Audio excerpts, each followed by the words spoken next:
Hey, this is Mark A. Altman. And this is Darren Doctorman. And this is Ashley Miller. And we are the Inglorious Treksperts. Treksperts. And welcome to FRYE Fest. We're sitting down with none other than Fry himself, also Captain Harriman, Alan Rock. You don't want to miss this one, boys and girls. His name is Cameron Fry. So Yeah. Fry's his last name. Yeah, I know. Yeah. It just sounded like you didn't. That's all. I know. We're I've just seen the making movie sure. a I few hundred times. It's okay. What makes you think I wouldn't know? I know. I would know. I know that. Wow, it's a good pun, FRYE Fest. It doesn't matter if it's his first or his last name. Yeah. Yeah, that's right. It's just a name, like Yeah. any other. So you know, if they say Bueller, you know it's his last name. It's not his first name. Say Ferris. What about The Trouble with Harriman? The Trouble with Harriman? Well, that's a longer Tuesday. episode that I intended. Maybe we should release this episode on a Tuesday. That's That's funny. pretty Maybe funny. we will. Maybe this episode will drop on a Tuesday That's hilarious. when the moon is out. Right. Yeah. It could be a Fizbin / Harriman episode. So speaking of this episode, I got to warn you though. This is our fantastic conversation with Alan Ruck at GALAXYCON. But apparently, I guess one of our listeners accused us of having jumped the shark. This podcast, the Inglorious Treksperts, have jumped the shark because apparently all we do is plug our many convention appearances. And he doesn't feel that he said, you better up your game for the 60th anniversary because apparently we have jumped the shark. Well, I don't Luckily remember we even have- eating the shark. luckily we have the shark repellent. That's right. Wow, there's like a callback to a totally different episode. Now, I got to say, you could accuse us of having jumped the shark, but not for using convention panels because the convention panels are really interesting. Not only that, they make it a lot easier that we don't have to record episodes like every freaking week. So if you want a show 52 weeks a year with really great, Show me another podcast that gives you an episode every week. For So you'll 7 take- years. So you'll take it and like it. That's right. No, I mean, You I actually think it would be disappointing for our listeners if we didn't share these interviews that we did. If it was only the 500,000 people in the room who get to hear it. I think we're doing a mitzvah. A mitzvah. Thank you very much. Very good. See, then now for the Treksperts drinking game, didn't that other guy say every time Mark uses a Yiddish word to take a drink? What happens when Ashley uses a Yiddish word? You got to drink the whole bottle. That's right. Wow. Yeah. Everybody How wins. about that? Yeah, this is true. I'm getting tsuras. Oh man, look at that! How about that? I can't. You can tell it's a very Passover-y. We just finished Passover, Easter last week, so a lot of celebrating the holidays and everything. A lot of celebrating there. But I guess we're celebrating this podcast, jumping the shark, as well. That's right.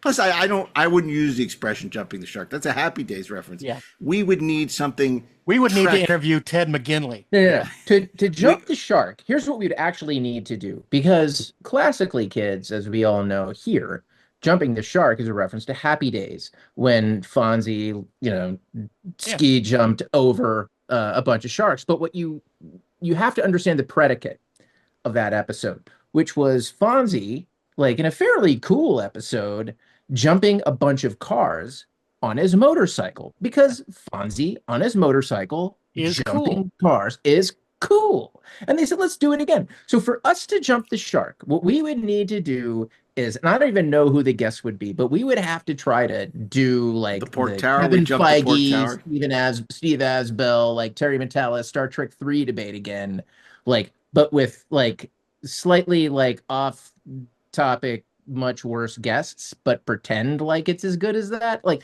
that's how you know we've jumped the shark. Well, in fact, we've turned down people who want to do the Star Trek 3 episode again. Ron Moore and Mark Guggenheim wanted to do it, and we said, no, we already did that show. Come up with something else. Yeah. Yeah, come up with something else. So we can't repeat ourselves. Unless we we're talking can, about the but- survivors and the Omega Glory. Then we can repeat ourselves a few thousand times. That's right. Have you guys heard about the survivors? Rob Burnett loves that episode. And you Have want to you know heard why? that? Because Kevin Uxbridge. I heard that Stop me story, if and I you've ain't heard no this one. band leader. He kills all of us, Nick. Everywhere. Oh my God. Speaking of, I got to tell you, I'm worried about XO6 with the tariffs. I don't know how I'm going to get, now that they finally got to the TOS figures. Yeah. Like, I'm really worried. I think what's going to be like prohibition. They're going to have to like deliver them to like Mexico or Canada, and then somebody's going to have to smuggle them into the U.S. so we can get our XO6 TOS figures.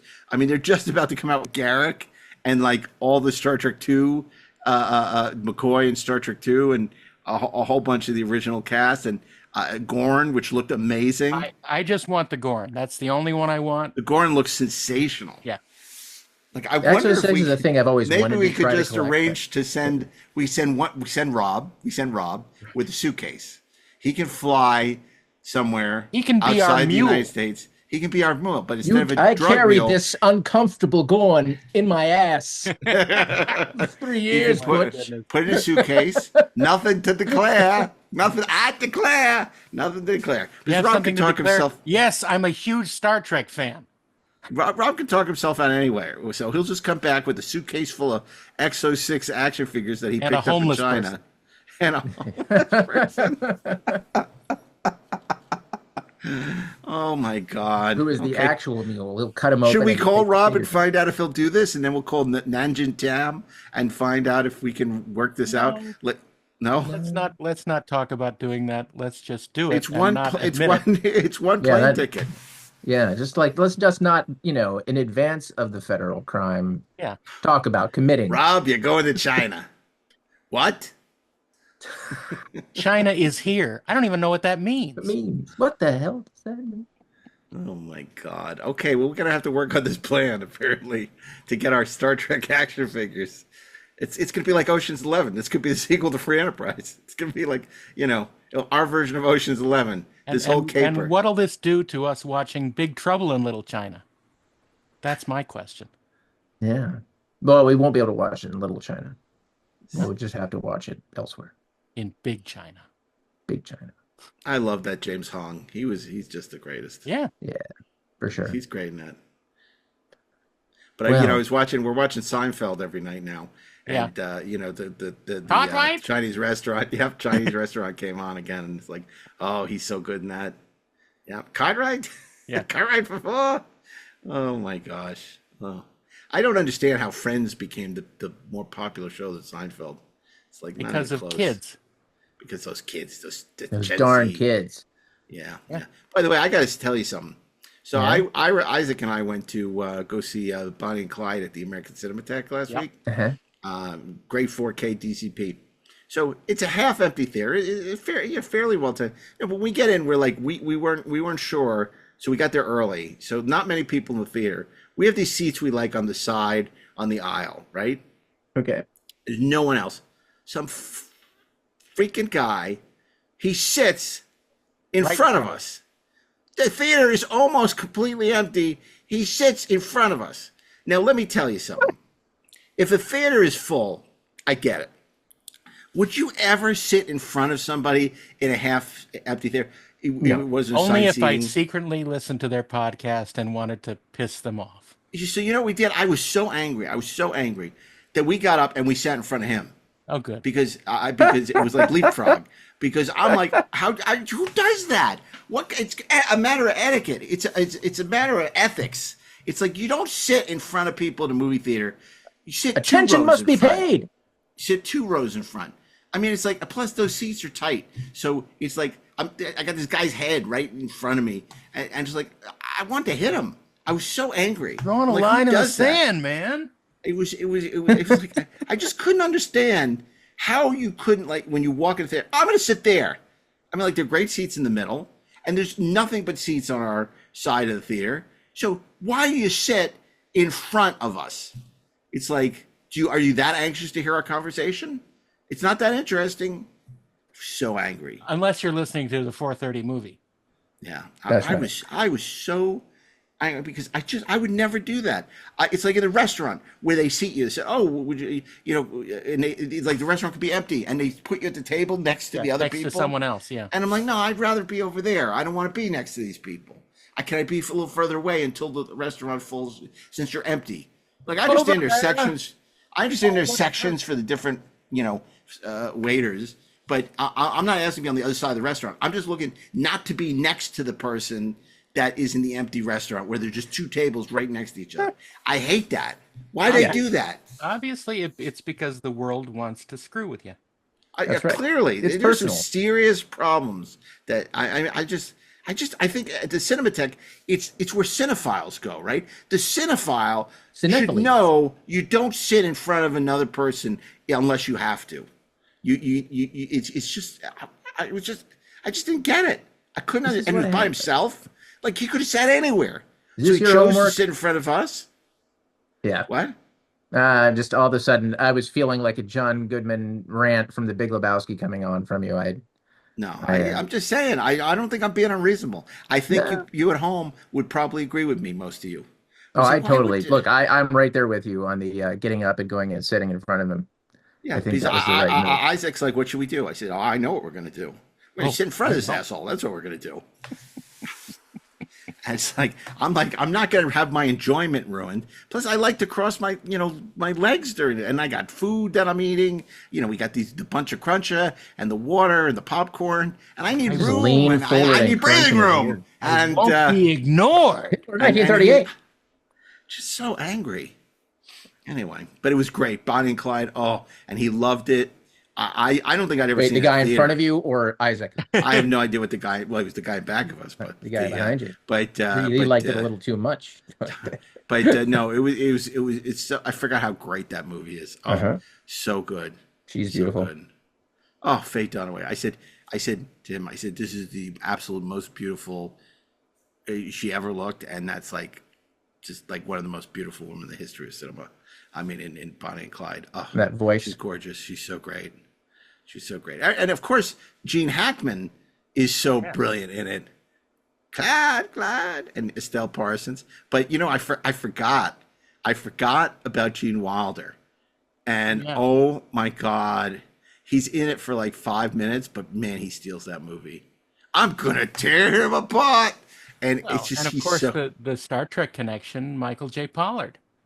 right. Of course, I immediately explained that to Isaac. I said, Michael J. Pollard. You remember what he was in? He goes, I don't. I go, Miri. He goes, oh yeah, that's right.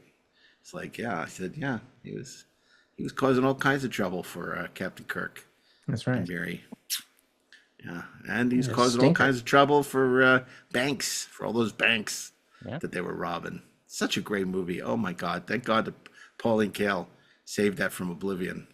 Yep. And it's just amazing, Jack Warner just hated it so much. It's such a great movie. I mean, that really is like the pivot, to the new Hollywood. And man, it's just, I just the days of movies when they really mattered. I miss that. Because boy, Minecraft, I haven't seen it, but did you go? Yeah. Did the kids make you go?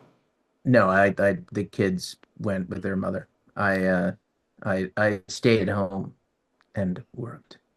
Isaac, to his credit, said, I'm going to go with my friends. I'm not going to make you do this, Dad. I'm like, Oh, thank you. I appreciate it. That's very Nice of considerate. him. So he did. He went with his friends. And Yeah. I was spared. Caden did the same. The little ones went with their mom. Little one. Nice. The little Nice. ones. Anybody watching Pluto lately? Any interesting episodes they've come across? Well, they keep running what's the TNG episode with the Crawley? The survivors. No. Conspiracy? Conspiracy Part 2. Conspiracy Part 2. Part There's only 2. one episode. No, that's the one where they make the little Crawley thing an acting ensign. Nah, that's a joke. It's a joke. It's Oh. just a joke. Oh. Oh, okay. Oh. I it's funny because I Really like to confused. go through and unfortunately, like yesterday, I was just going to throw it on for a second, and the Pale Moonlight was on. Oh man. Oh, damn it! And of course, I had to sit and watch the whole thing. Of Ruined course my you whole did. evening. Of course you did. Oh well. Yeah. And I all it still costs don't you- understand why they split Next Generation and TOS on the same channel. Like Voyager, they do constant. Deep Space Nine, they do constant, but Star Trek, the original series, has to share with Next Gen. Yeah, because they want to keep that channel for the old people. What? You know. I don't know about that. I think they should do it with Enterprise or something, because those shows have less episodes. So you could do that. You could do Star They Trek don't and run Enterprise. do they? No, they don't. Well, Oh, there you go. there you go. There's your But they explanation. could. Then they could have a fourth Star Trek channel. They don't want A to. fourth. There Now, are four four Star channels. Trek channels. You know what I like to throw on occasionally? I like to throw on that Mission Impossible channel. I love it. I love it so freaking much. Yeah. It's amazing. Any time of day, you could just throw it on. You know what I had on the other day? But I'm starting to watch. I started to watch Reacher on Amazon Prime, which I'm enjoying.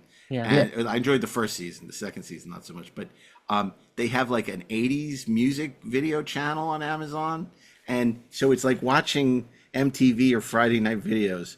And so, like at 1 a.m, I'll turn it on, and it's so entertaining to watch old music videos from like '84 and '85 and everything.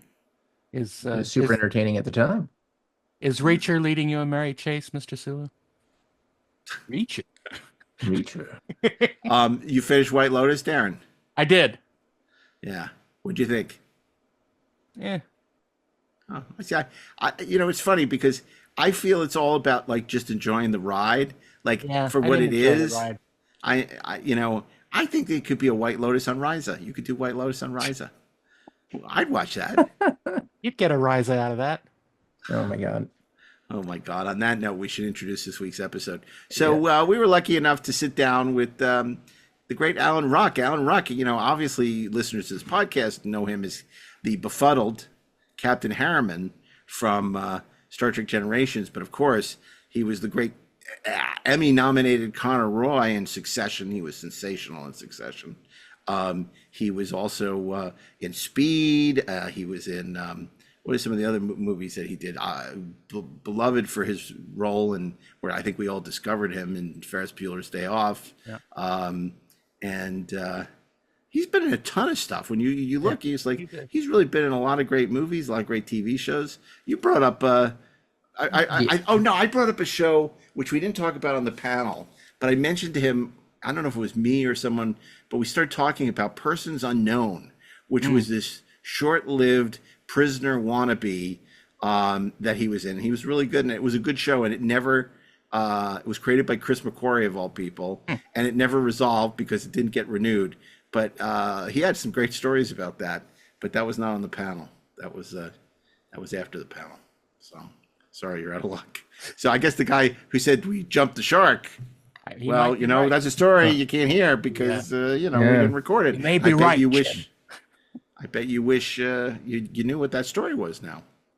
Yeah, but you're just not going to find out. You're not going to know. But it was an absolutely great time at GalaxyCon Richmond. 4 days, the ultimate festival of fandom. We got a bunch more GalaxyCons coming up this year. We'll be in Oklahoma City on May 23rd to the 25th. Guests include our captain. Oh, Captain, my Captain, William Shatner, Giancarlo Esposito, or Darren, how do you say it? Esposito. Giancarlo Esposito. Thank you. Carrie Elways, Jason Isaacs, who was also in that. He could be in the Star Trek White Lotus. Yeah, that's right. I like but that is he guy. from the Mirror Riza? I don't know. And then One of the few interesting characters on that show. And Lou Ferrigno is going to be, and I bet we'd like him when he's angry. Awesome. When he's not angry, it's going to be great. That's awesome. Yeah, there's a lot of great guests at that. And then if that's not enough, it's going to be a plethora of Star Trek guests. I don't think that word means what you think it means. At GalaxyCon New Orleans. Nolans. Boy, we're going to have some good meals there, aren't we? Damn right we are. July 11th to 13th. Saving my shekels.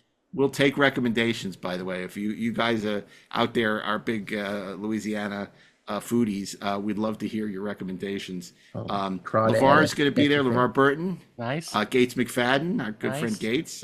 John Delancey will be there. Great.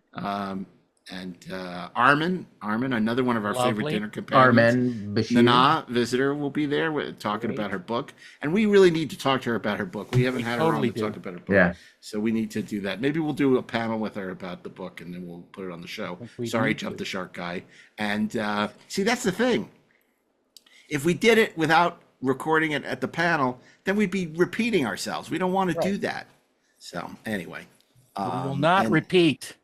We will and not of repeat. course, the luminous and one of our favorite people in the whole world, Terry Farrell, will be there. So it's really, you don't want to miss GalaxyCon awesome. New Orleans, July 11th to 13th. And of course, Darren will be jetting his way to GalaxyCon Raleigh, July 24th to the 27th. And Ashley will be at San Jose GalaxyCon August 15th to 17th. So a lot of great ways to see the Treksperts. We hope you'll see us at one or all these shows. If it's Just not, try you can- one though, because Yeah. we don't want to see it multiple. Sample. Yes, we do. I'm sorry. Yeah, you do. You wanna try I'm them all. speaking for Mark. Collect them all. Yeah, exactly. Look, it's We fun love to because see you. You could go to Raleigh and see Darren. You go to San Jose and see Ashley. Yeah. And that's Go to really New what it Orleans and is. see all of us. That's You right. go to New Orleans and see all of us at a distance, hopefully. At a distance. Oh my God! And, Wow. That's a deep cut. That's a Frakes cut. anyway, we're thrilled to share with you this great conversation with Alan Ruck. A lot of great stories.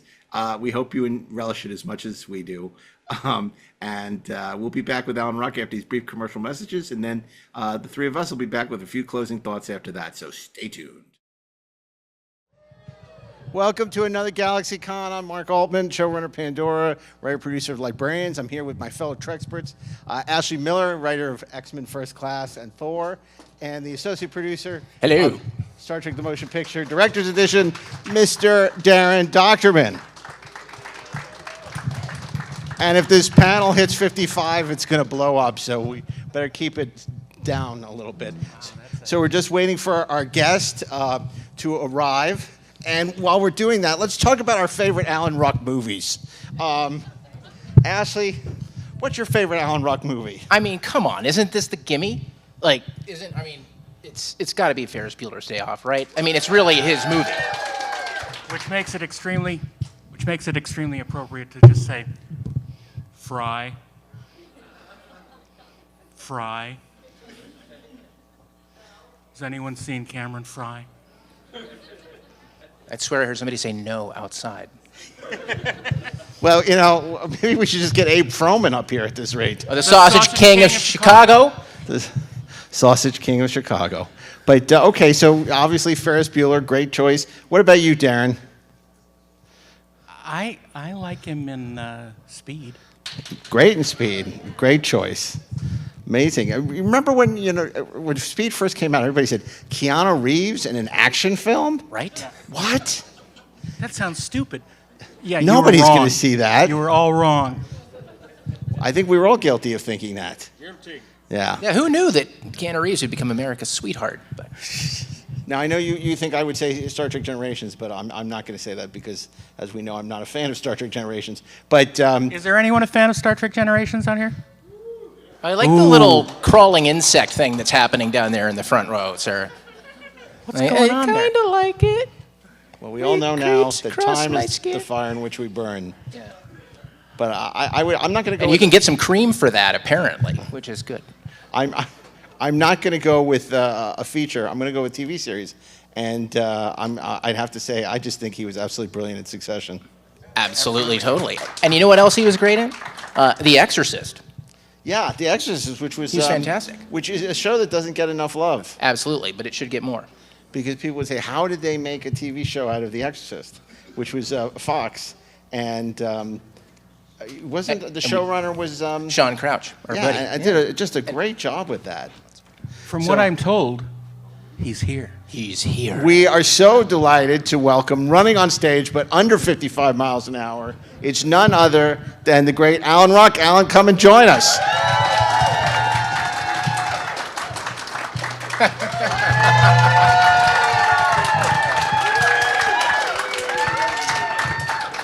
Welcome. Hello, sir. Good to see you again. Hello. So we were just talking about our favorite Alan Ruck performances. Oh. So can you guess what they were? No, I'm going to let you lay it on me. Okay. They're all pretty much the same to me. Well, we started obviously with Ferris Bueller's Day Off. Okay. If that's okay. If that's all right with Yeah, you. I'm here. If you're not sick of that At by your now. behest, I'm here. And I mentioned Speed, which is fun. Yeah, it's a good It's movie. a little fast for me, but Yeah. okay. And I told them to ruck off. It had to be Succession. Conor look at Roy, you. brilliant. So, but we're so glad to have you here.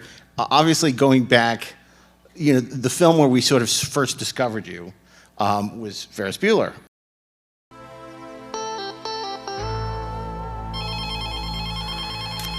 Hello?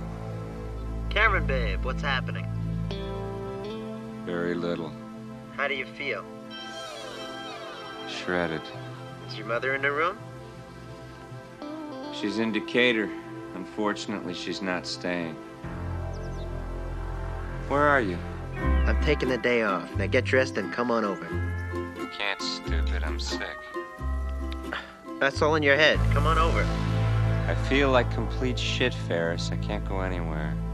I'm sorry to hear that. Now come on over here and pick me up.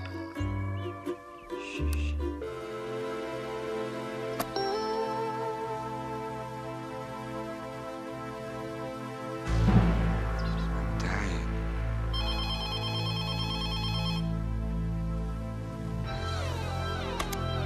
You're not dying. You just can't think of anything good to do.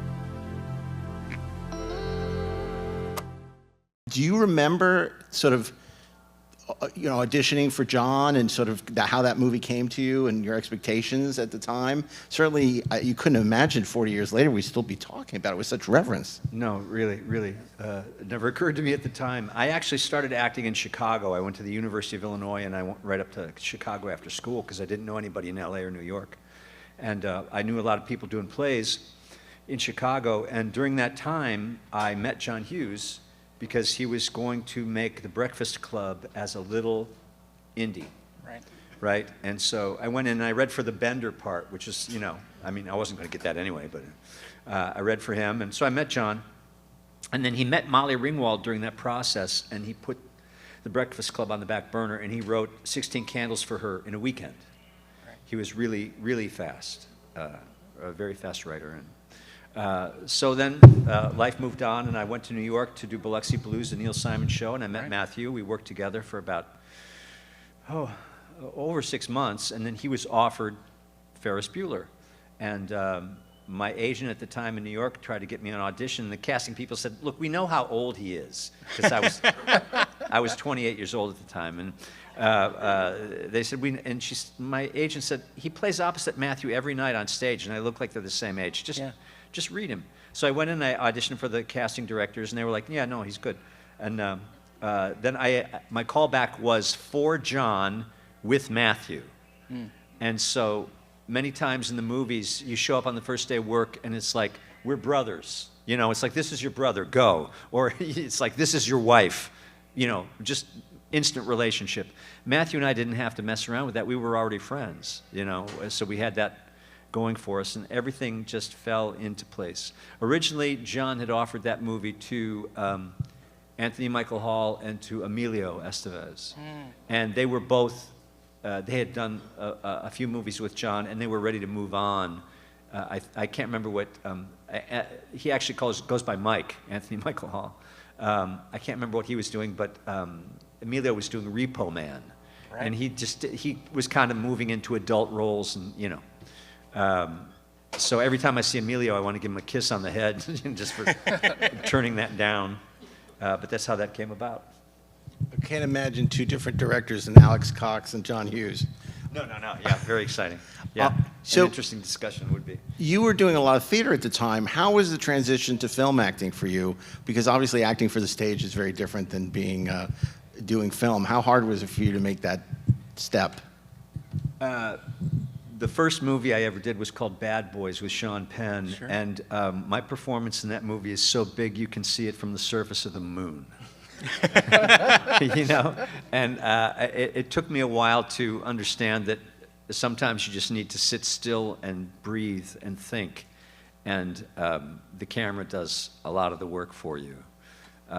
So I learned, I took some lumps. I did that movie, and then I did another one called Class with Rob Lowe and Johnny Cusack and some people. And Jacqueline Bisset. Oh, yeah, and Cliff Robertson. So I was kind of like, the apprenticeship of Alan Ruck. And I took some lumps, and I saw myself on the screen. I was like, that was really bad. And so little by little, I kind of got it together. So by the time we did Ferris, I felt like I knew what I was doing. I feel like I'm sitting it showed. way back. Would you have, all the world's stage here? Oh, I want to be able to look at you guys. I'm sorry. No, good. We're sorry that you have to look at us, actually, is the issue. I just have to say, I think you guys were shooting Ferris Bueller in the same time and same area where I was just finishing high school. So I got out of high school in '85. Okay, yeah. And so when that came out, it was a sort of a direct connection to my school days. And it because it's the same area, it was just so representative of how that life was. And that was an amazing thing to see how John Hughes sort of captured the feeling of being in high school in Illinois, basically. I think that was his particular genius. He really had a feeling for young people, and I remember going into record shops with him when we were just rehearsing before we started shooting, and they all knew him, and everybody knew him. Because he would buy these records to play while he was writing the script. Exactly. Yeah. And he was up on all the bands. I didn't know anything. I didn't know who was, like current. He knew everything. He was really, he kind of never grew up that way. Yeah. He just kind of stayed in that zone. And that was part of his gift, that he treated young people like fully formed human beings, even though we're not. We're 17, 18 years old. But he honored their hopes and dreams and their struggles, and didn't he didn't talk down to kids, he just let it all breathe. And that's why a lot of teen comedies since forever have just, they don't age well, because they're so time specific. And, it's like making fun of kids, all the obsessions with sex and status and everything. And some of those things are in John's films, but he really treats them like complete human beings, these kids. And I think that's why they last. Well, the other thing I think he does that's different is he treats the adults like real human beings, too. I mean, there are jerks in those movies for sure, but then there are adult characters who have depth and reality. Yeah. Which I think is one of those things that, again, when you're talking about a John Hughes film, you go, oh, right. Like, that's why something like The Breakfast Club persists, even though culturally it's out of sync. Yeah. No, he was an excellent writer, and fast. He wrote Bueller in a week. Wow. So he just, he once said, remember when you were in high school and you read Walden Pond and you were supposed to keep a journal? He said, I never stopped doing that. Wow. And apparently his sons have all these moleskin notebooks that he would carry with him constantly, and he'd see something, get an idea, and he'd write it down. And apparently his writing is about like this, so he's really filling pages with lots of ideas. It's almost psychotic, actually. Well, yeah, it's an obsession, Yeah. I got to work with him for a couple months when he was producing the remake of Absent Minded Professor in Chicago. And that was such an amazing sort of connection, because he was just sort of free-forming and just trying to figure out what he wanted to do. Yeah. And it was so fascinating to watch how his process was going. And I'm so sad we lost him so early, because it was unbelievably sudden. Yeah, I think he had stopped smoking a long while before he died, but when I was working with him, he smoked 5 packs a day. Yeah. So, and of Carltons. Remember those? The unkindest cut of all. There's no tobacco in them. They're paper and chemicals. That's all in. So he wasn't doing himself any favors. What was the acting process like with him? I mean, as a director, I mean, obviously different directors have different styles. There are guys who basically set up a shot and then you're on your own. There are guys who will sit and have long conversations with you about who you are in the scene and what you want. Like, what was your relationship like with him as an actor? How did that translate onto the screen? It was pretty easy. I found that the better the writers are, the less messed up they get if you change the wording, you know, if you extemporize or if you know, there's some writers that they want you basically to take their pages and frame them and put them on the wall. Right. And you know, and I can't write, I'm not a writer, so, and without the writers we have nothing. You know, it takes somebody sitting down in front of a typewriter or an iPad or a legal pad and just imagining a world and putting it on where we can all see it.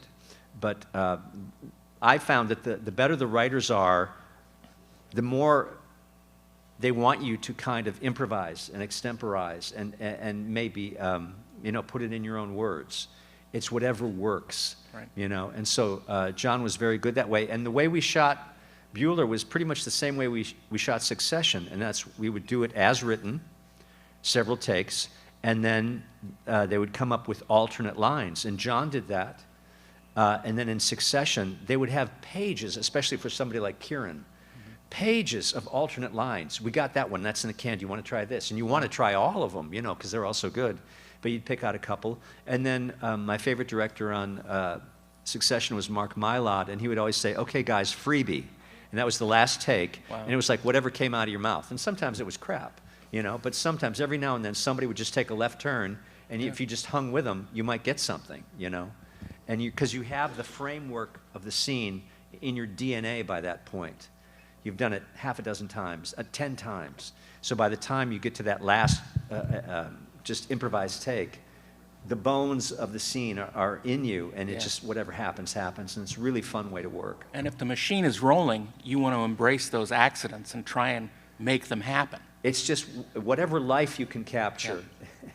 Is maybe happy accidents are maybe better than anything you can imagine. Yeah. Well, since you mentioned Succession. Okay, just so you know, I want Willett in this. So. Okay, is that appropriate? Connor. Oh no, that's fine. It is appropriate. Okay, but is it appropriate? It's not going to be problematic? No, it won't be problematic. Connor, come here. Willett's a call girl. Not anymore. Really? And sometime that might come out and hurt my profile or Tom's profile, and I don't want to be horrible, but come on, you get it, right? Okay, I get it. But if you don't allow it, I'm gonna punch Tom in the face, and I'm gonna rip my shirt open, I'm gonna take a fucking dump on the ground, I'm gonna go apeshit because she's the woman I love. Do you get it?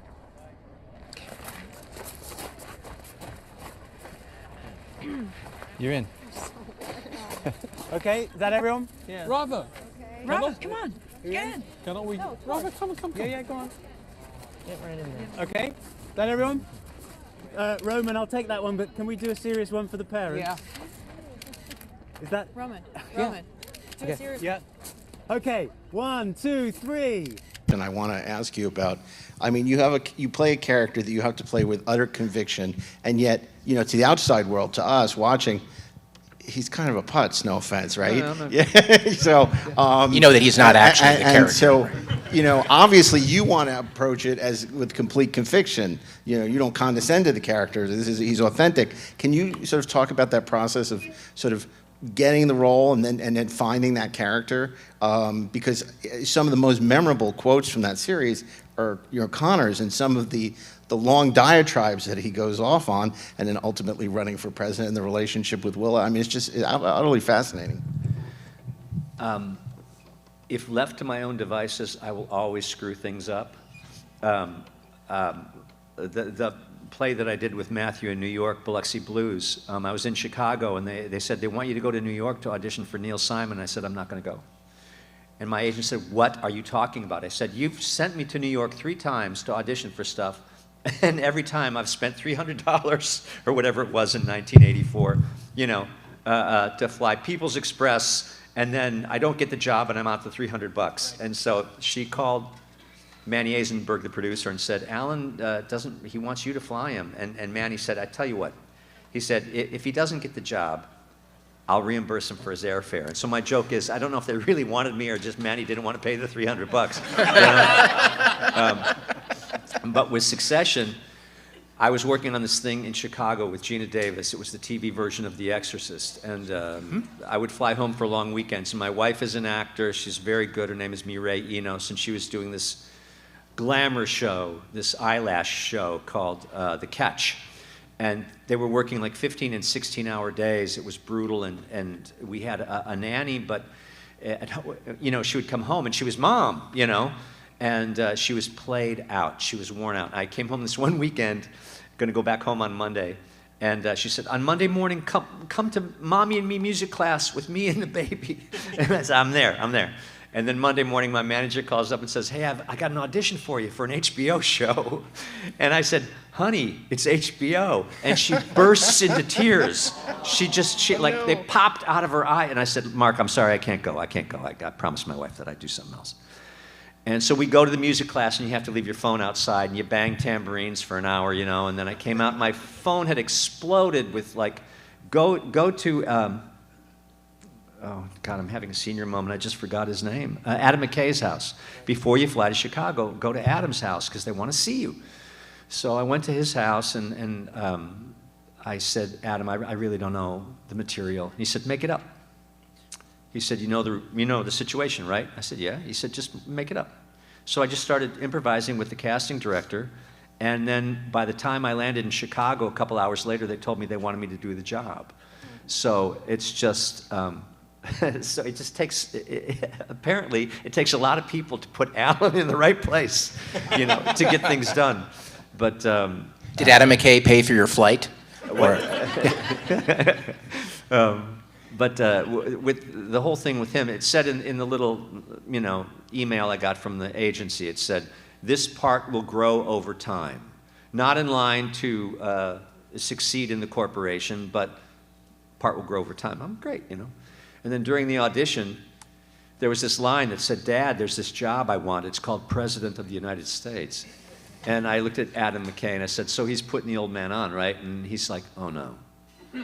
He's deadly serious. And then I knew who this guy was, because you're given all these inane things to say, and you're like, who says that kind of stuff? So it was clear that this boy was damaged, and old enough. And, something that happens in these dynastic families is if you are not perfect, you kind of get pushed to the back of the family photo, you know what I mean? And so he was on the spectrum somewhere, and ADHD, all that stuff was going on with Connor, all kinds of, not narcissism specifically, but what do they call that? It's on the same level as schizophrenia, delusional disorder.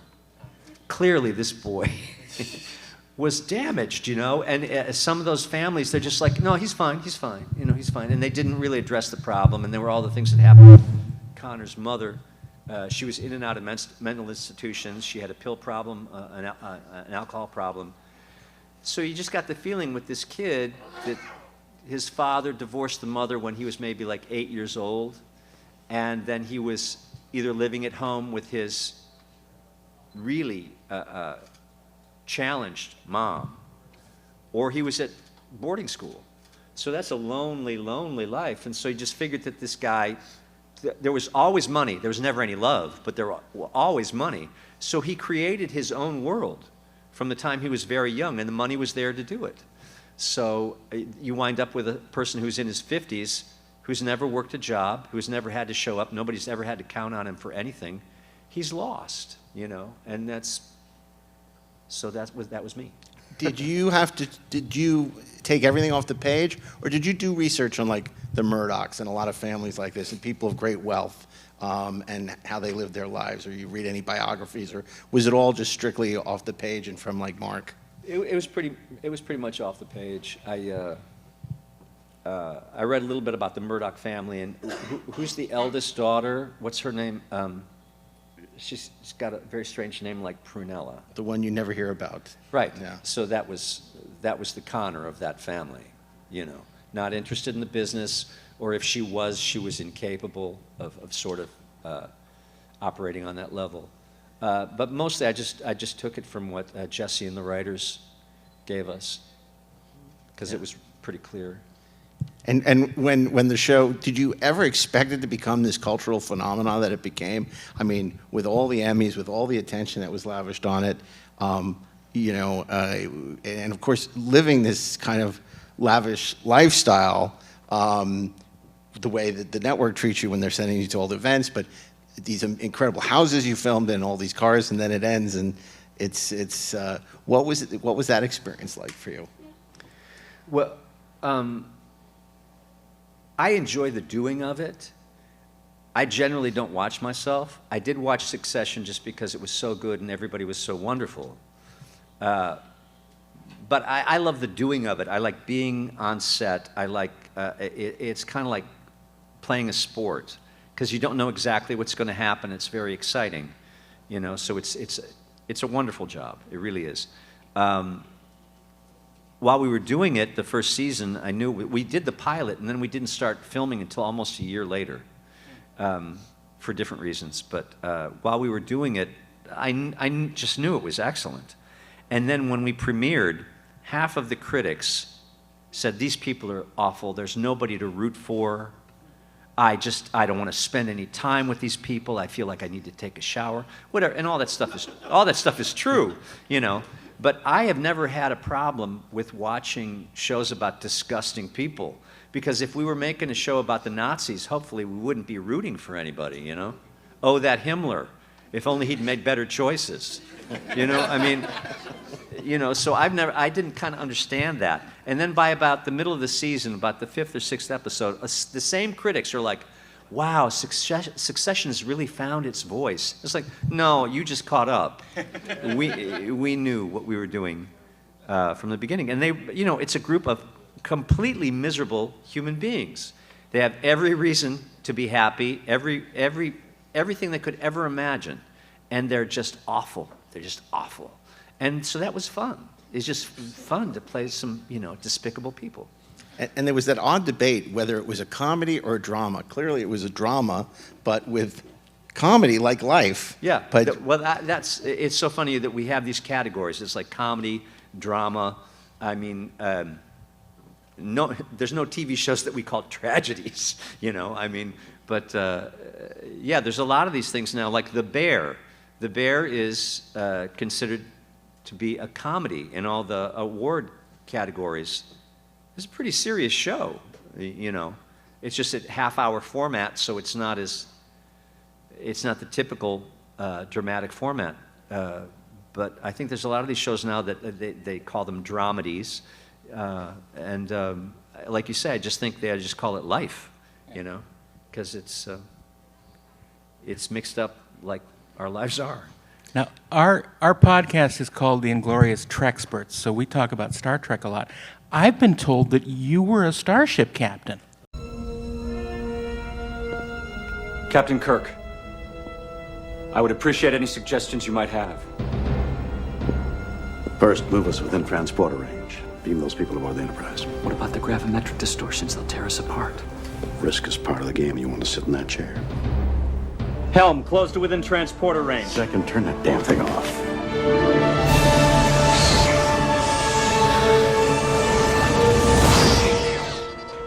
We're within range, sir. Beam them directly to sickbay. Aye, sir. How big is your medical staff? The medical staff doesn't arrive till Tuesday. For one brief shining moment. Was it that shining? Well, it was shiny just because, you know, Star Trek is shiny. Yeah. But, it was a shiny ship that didn't work. Till Tuesday. But how did that come to you? I mean, it's funny. We talked about John Hughes. Ironically, John Hughes actually had written a Star Trek treatment for Paramount back in his Nathan Hayes days. He wrote a sequel to Star Trek II about Khan that never got made. And then, you know, so there is a lineage. And then how did Star Trek come to you with Generations? Was it strictly an audition? Was it an offer situation? Did you think, I'm going in to play, Captain Kirk Mark II, and then you find out this is a guy who's kind of screwing things up? And this is back in the 90s, so we still had fax machines. And my agent called and said, I have an audition for you for a Star Trek picture. Great. So the pages come through the fax machine, and I was like, who am I supposed to audition for? Harriman. And I thought they'd, have me audition for some like alien with broccoli coming out of his head, or I didn't think, because I just don't consider myself to be Starship Commander material. When I used to shave and look in the mirror, I just didn't say Starship Commander, baby. So I was like, oh, okay, whatever. And I went in. The audition went very well. The director is a guy named David Carson, a really talented British guy. And the audition went well, and he said, well, hello, Alan Ruck. And I said, well, great. And then they say they want me to do the part. So then I had to make up kind of a backstory in my mind. It's like, how would a guy who's clearly unqualified for this position get the position? And I thought, well, there's human beings involved, so that means there's the possibility of corruption. And I figured I came from a wealthy family, and this was kind of purchased for me in one way or another as a stepping stone in a political career. And it was, that whole gig was supposed to be take the Enterprise B, like go around Pluto, and we'll have cocktails, right? And we'll do some, we'll have some photo ops, and that was it. So it's basically Matthew Broderick in Glory. Well, kind of, yeah. or it's like Succession. Instead of saying, Dad, I want this job, President of the United States. Dad, I want this job, Starship Captain. Yeah, exactly. And look, they sent. I mean, he didn't have a clue, but they sent him out with a half-assed ship. Yeah. I mean, nothing worked. Nothing worked. And so it was. Obviously, as a plot device to launch Captain Kirk into his last glorious battle. And half of the Star Trek community hate me for killing Kirk, and the other half adore me for killing Kirk. Was it fun to do? Yeah, it was. I mean, I'm old enough that I was a little boy when the show came on the air, and I was a huge fan of the show. I think I was in the 5th grade or 6th grade, and so Harriman was supposed to be starstruck by, Scotty and Chekhov and Kirk. I didn't have to act, because that was me. Did they let you keep the uniform? No, and I didn't want it. Oh, okay. Yeah. It was itchy. Ah, yeah. Right in here. We can get you one in the hall. I'm good. Thank you. A lot of people, they grow up, wanting to be, they dream of stardom, and you've had a very, very successful career as a character actor, which has allowed you to do so much, moving from Succession and all these different things. But I mean, when you look at something like Speed, it's so interesting to look at somebody like Keanu, who we were talking about, he's going to star in an action movie for 20th Century Fox. It's like, Keanu? This light comedian stoner guy, even in Dangerous Liaisons, he was the only one who got terrible reviews, right? So, and then he's terrific, and you have a wonderful role in that film. Tell us a little bit about doing Speed and working with the crazy Jean Bavant. Yeah. The movie, not just doing Speed. I missed it. What did he say? He said, "Tell us something about doing Speed," and I said, "The movie." Oh. Thank you. Thank you for repeating things for an elderly gentleman. So Speed was great because the 105 freeway had just been completed in Los Angeles. But not opened Not yet. opened. So that was our backlot. So we had, I don't know how many miles of freeway. That was our backlot. And we had at least half a dozen different buses. And one that we used a lot, Sandy had a dummy wheel that didn't do anything, and the driver actually sat on the roof. They had it rigged. So his name was Gil. I can't remember his last name, but he was the stunt driver up on the roof. And Keanu he's one of the good guys of show business. I mean, he's really like, you hear about these things that he does. He's just like, he finds out somebody needs money and he writes him a check for $10,000. I mean, that's who he is. And he's quiet and he's unassuming. And, but he's very physically capable, and he, just as a young man, he rode a lot of motorcycles, and he's a very athletic dude. So that role was sort of perfect for him at that time. And like you say, it opened a whole world for him because he had, been, Bill and Ted's Excellent Adventure kind of guy. We had a bus that they called the Pope Mobile, because on the front of the bus they had welded a cage that was covered in plexiglass, and they put 3 cameras up there. And again, the guy was driving on the roof, so that way they could get close-ups of Keanu and Sandy and everybody else like that.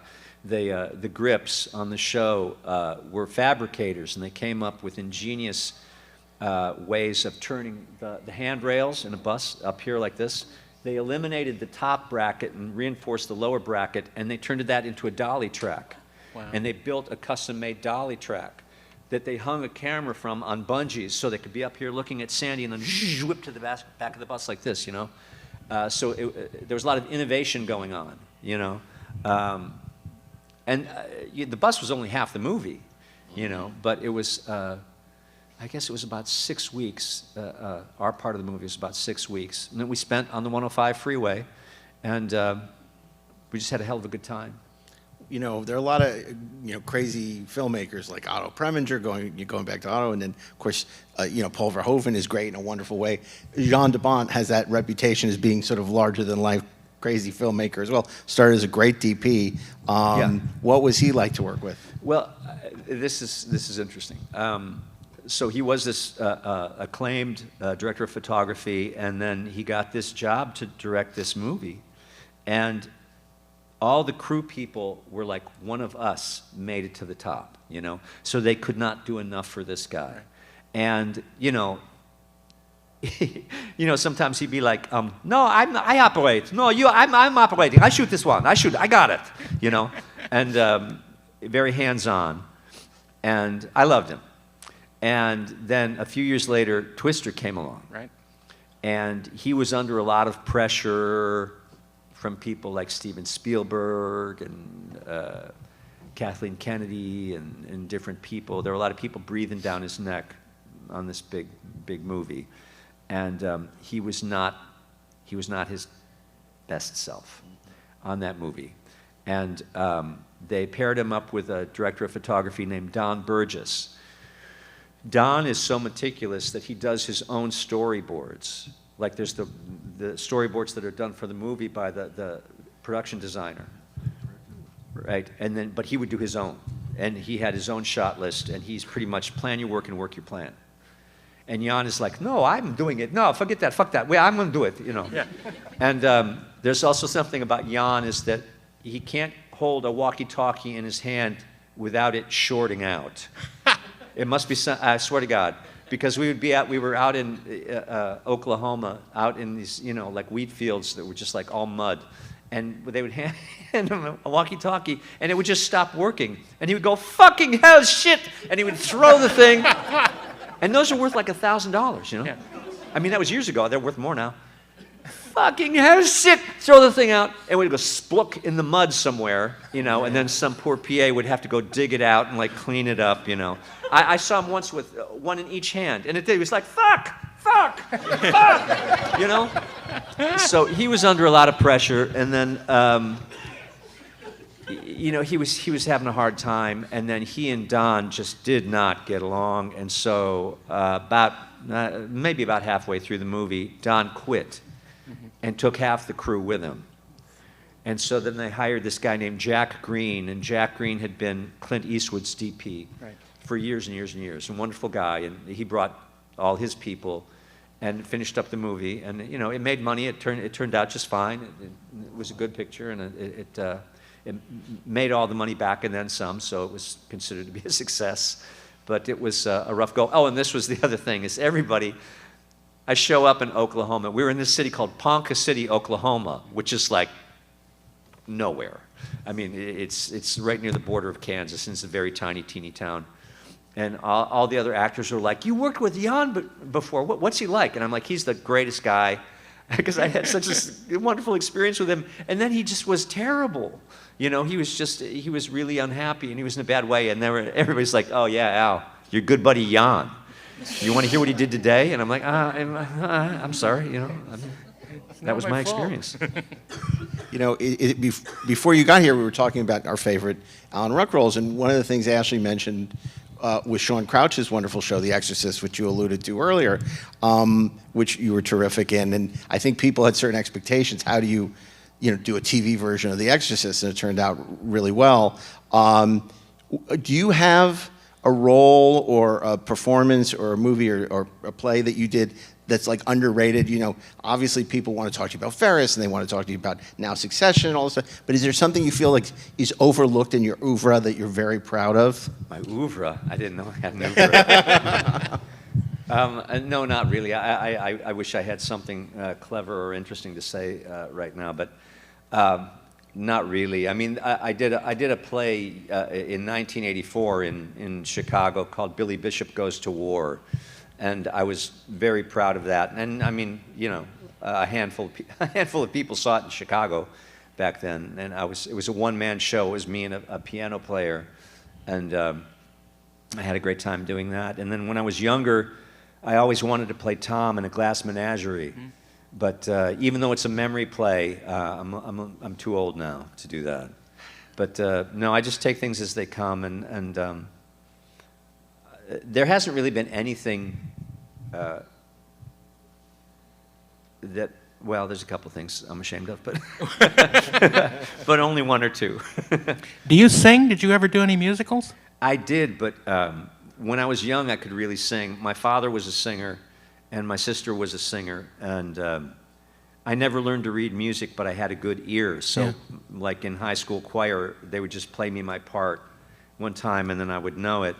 And I went away to college, and people said, you have a nice voice, you ought to take voice lessons. And I thought it was the dumbest thing I ever heard. It was like, why should I take lessons to learn to do something I already know how to do? You know, a little vain. But so I never did that. And I've been in 2 musicals in my career. I did this very strange musical in Chicago called One Shining Moment, which was, it was like an R-gang comedy decided to put on a tribute to JFK. Wow. I mean, it was really bizarre, but it paid well. And then about 20 years ago, I toured around in The Producers. Nice. I did that. But right before that, I had a health scare. Right after 9/11, I had a health scare, and I was intubated. Right. And it stretched the living hell out of my vocal cords. Ooh. So they don't meet up anymore. So I can't hit the high notes. So them days is over. So Showboat it is. No, not yet.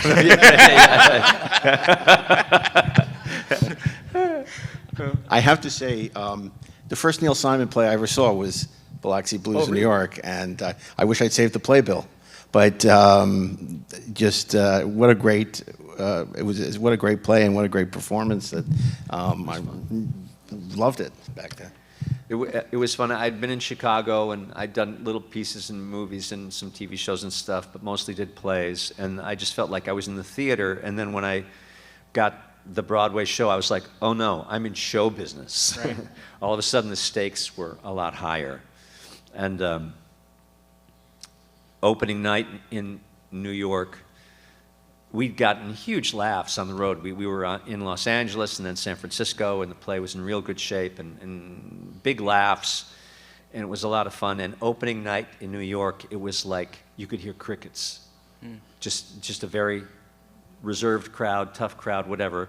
And they were enjoying it. They just weren't very vocal, and we were really shook up, you know. And so at intermission, I was backstage with Matthew and Wayne Rogers. You remember Wayne Rogers from MASH? Yeah, he was one of the investors in that show. And he was backstage and he just looked at us and he said, Matthew, I don't know, if I was you, I don't think I'd go back out there. And then he walks off. And Matthew says, oh my God, what does that mean? But it was a big break for me. that was the only time I'd ever been offered a job on the spot, and that's, it goes back to my joke about Manny Eisenberg, but I worked very hard on that audition, and I auditioned for Manny and Neil and for Gene Saks, the director, and they said, look, come back after lunch and look at these 2 scenes and come back after lunch. And I had to sing in that play, and I was very nervous, so I asked them if I could sit down while I sang because my knees were literally knocking. And they said, yeah, sure, whatever. And I sat down and I sang, and then I did another scene. And Gene Saks came up to the stage, and he said, I tell you what, just start singing every day and get more comfortable with it, and you'll be all right. And I said, okay. And then I walked off stage, and the casting director said, wait. And she came up to see me in the wings, and she said, did you realize that Gene was offering you the part? And I said, I thought maybe, but I didn't want to make an ass of myself, and overreach. So that was the only time I've been offered a job on the spot. And it's amazing because those plays are so good, that and Brighton Beach memoirs, but they don't translate to film. Like the film adaptations of those movies are not very plays. good. Yeah, they're definitely plays. Yeah.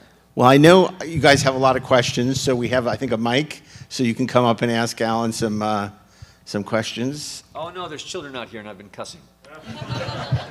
He didn't mean it. That's par for the course with us, honestly. Well, he wasn't Succession, so. There you go. I have to get down. I can't really see you guys. Hi.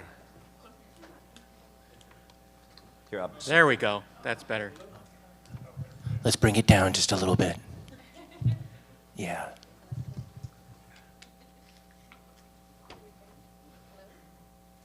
This is your chance to emote. You can use mine. Oh, that's all right. Can you hear me? Yeah. Yeah, I can. Okay. Well, Mr. Rock, it was good seeing you earlier today at the autograph table, and I know you've only done one official Star Trek movie, but you've also done some fan fiction on Star Trek as well, too. And I'm wondering if you feel like maybe your character has been redeemed a bit from that role, and are you interested in doing any other Star Trek fan fiction? Well, never say never. I don't know where that character goes. To tell you the truth, I don't know what the next step would be in that story. But never say never, And it was fun to do the Of Gods and Men. I got to work with Walter again, and Nichelle, who I'd never met before then, and Tim Russ directed that movie. So it was a bunch of good people. But never say never. Good. All right. Thank you. My pleasure. That was up in Port Henry, New York. Yes, it was. I've been there. I directed one of those episodes. Were you in that old car dealership? Oh, yeah. Yeah. Oh, yeah. Okay, so this... And the horribly hot transporter room upstairs. Oh, my God. So we filmed this thing in, I guess it was July, and it was in this old car dealership that had a metal roof. And every time it rained, it sounded like people were dumping barrels of marbles on the roof. Yeah. So we had to shut down, and there was no air conditioning. And it was hotter than hell. And then at night, we would go out to our cars between takes to turn on the air conditioning, except there were skunks everywhere. Yeah. So this is some of the glamour of show business that I want you to know about. Hi. I was a big fan of Twister in the 90s. It was one of those that was on TV a lot. So I just wanted to thank you because as a navigator in the car, I was always the person saying, no, trust me, Rabbit is good, Rabbit is wise. Oh, yeah. But I was wondering, was Michael Crichton one of those writers who was more precious about his words? I never met him, so I don't know what that was. And then it seemed to me a lot of different people wrote on that. Okay. But I never got to meet him. So that might be true, but I don't know. And also on that film, you got to work with the great late Philip Seymour Hoffman and Bill Paxton. Yeah. Do you have any stories about working with them that you want to share? Well, it's just that I was talking with somebody earlier. There's some people that have so much life force in them, and then when they pass away, it doesn't really sink in, So that was true with Bill and Phil. That they had so much energy, and they had so many great ideas, that it's hard to believe that they're not here anymore, you know. The guy that created Spin City with Gary David Goldberg, another one that was just bigger than life. And so I don't think of them as being gone. And I mean, they've been gone for a long time, but I just, no, Philip was funny. The thing about Philip is that he was about this wide. I mean, he had these huge shoulders, right? And so Jan would say, everybody, find the camera. Come on, get in the picture. Let me see your face. Find the camera, you know? And then Phil would come in and just go like this, and 2 people would go flying. You know, because he's just big and strong. And it was just like, well, oh, Phil's here. Okay, thank you. Sure. Thank you. Hi. Hi. Thank you so much for your picture earlier. Oh, sure. So, Ferris Bueller, my favorite work of yours. Thank you. What was your favorite line that Cameron said? I don't know that I had a favorite line. I think the favorite bit that we did was Matthew and I had done Biloxi Blues in New York, and our director, Gene Sachs, was, well, younger than I am now, but I mean, at the time, he was an older guy, and we were always afraid we were going to give him a heart attack because he would get so pissed off at us for screwing around. And he'd say, I don't believe you're soldiers in World War II. God damn it, you know? And Matthew is double jointed. So, and Gene had this one finger that wouldn't straighten out. And Matthew somehow can hold his finger like that. And so Matthew would walk around backstage before the show saying, I don't believe you're soldiers, God damn it, you know? And then, so then on Bueller, Hughes said, I need an authoritarian kind of dad voice, so come up with something. So I didn't tell Matthew what I was going to do until we started shooting. So that was me doing an imitation of Matthew, doing an imitation of Gene Sachs. Well, I should say you do. Very good. Thank you so much. Hello. Hi. I had read somewhere that for the movie Ferris, that for the parade part where he's singing and stuff, that was, you guys did it in a real parade.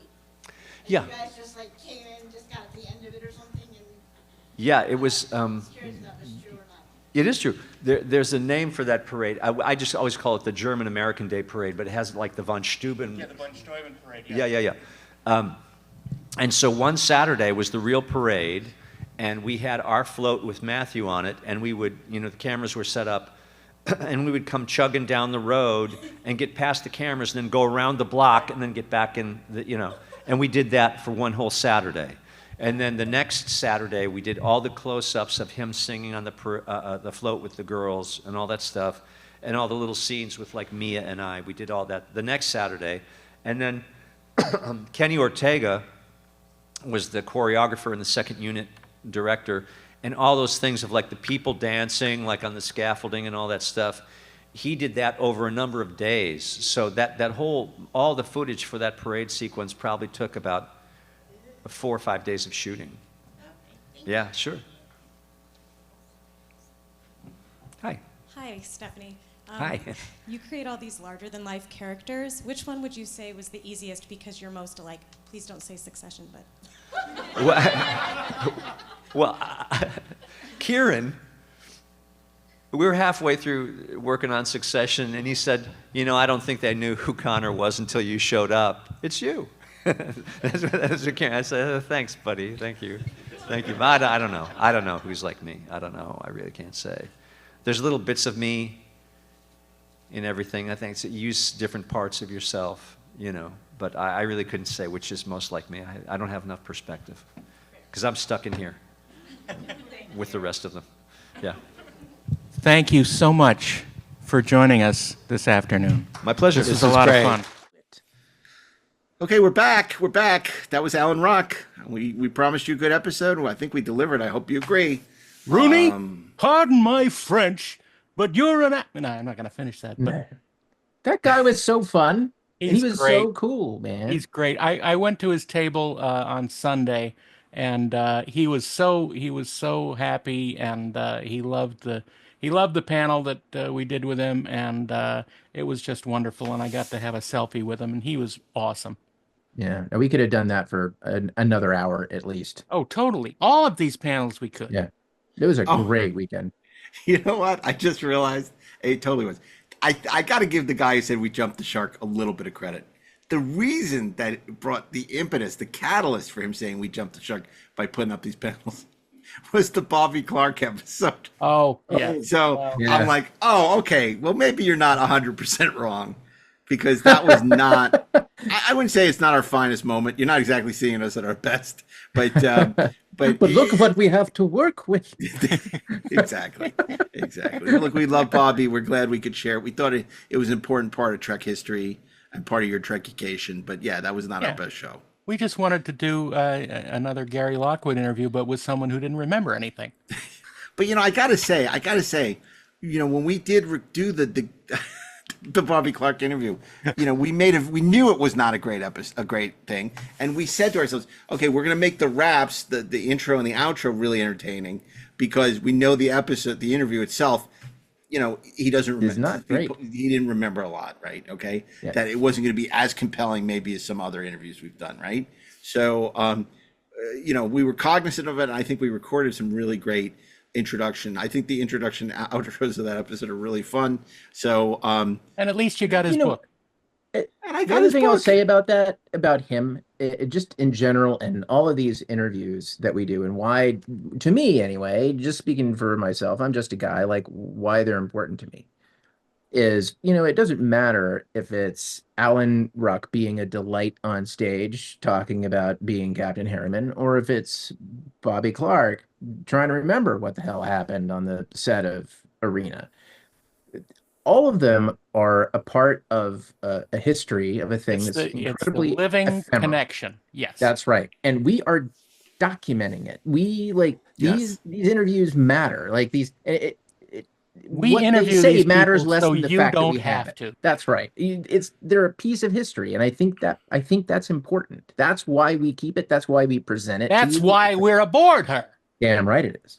I actually think what you just said is really true, and I'm glad that you said it, because it is about creating a living history of this franchise.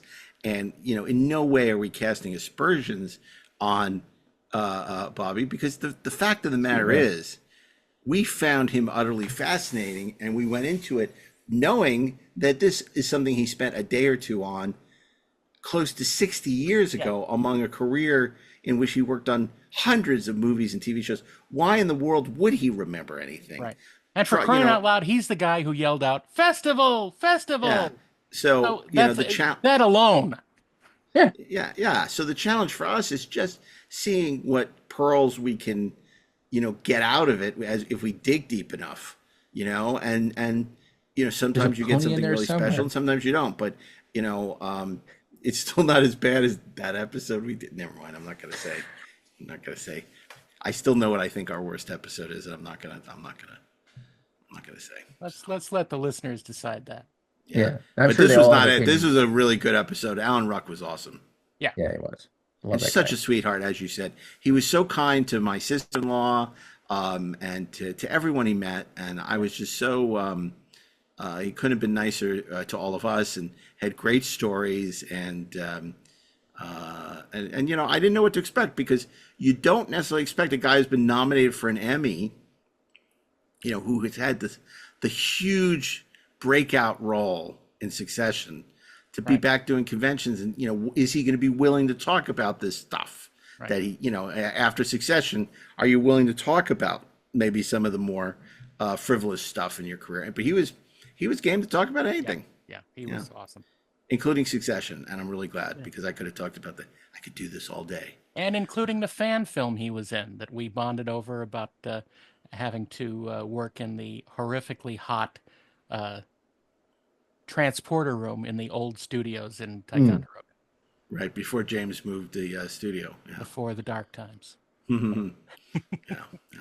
Well, anyway, that's about it for us now. But please rate and review Inglorious Treksperts today, wherever you listen to podcasts. And you can subscribe on Spotify at TrekspertsPlus at TrekspertsPlus.com, where you'll get access to bonus episodes, early commercial-free drops of episodes, and much more. Inglorious Treksperts is a production of the Treksperts Podcast Network. Mark A. Altman, DAREN DOCHTERMAN, and Ashley Miller are executive producers. Peter Holmstrom, Brian Mix are producers, and Mark Rivera is our great audio sound mixer. Inglorious Treksperts is copyright 2025 by Treksperts Plus. And don't forget to rate and review us wherever you listen to podcasts, or you can mention on Spotify and YouTube, where we're currently on video. And on YouTube, like, comment, and subscribe. That's very important. Yeah, right. Very important. Very important. Like, comment, and subscribe. Thank you, DAREN. Welcome. Because we need that. We need that. People still don't know. We're changing our names to like, comment, and subscribe. That's funny. And of course, you can join the conversation at Inglorious Treksperts Discord channel, which the link is in the show notes. So check us out. And don't miss us at one or more of the upcoming GALAXYCON shows.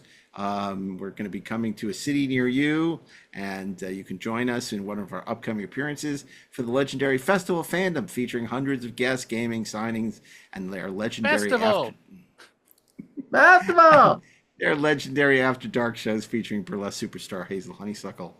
And before dark, you can see the Treksperts, where we'll be hosting panels as only the Treksperts can. You can't see us after dark because we're off eating. We're asleep. We'll be in Oklahoma City on May 23rd to 25th.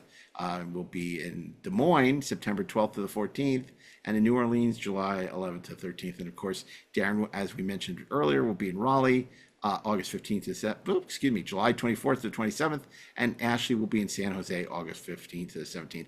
Lots of opportunities to see us live at GALAXYCON, and of course, you don't want to miss Star Trek Las Vegas this August 7th through the 10th, where the Trekspert stage will be curating 4 days of awesome Treksperts content. So however you see us, we hope you'll enjoy it. That's where we'll be. That's where we'll be. Wherever you go, there and we you see are. us, we're there. Yeah. So anyway, on that note, we'll see you next Thursday. Until then, keep on trekking. Gloriously, of course. Or next Tuesday, maybe. See you next Tuesday. What?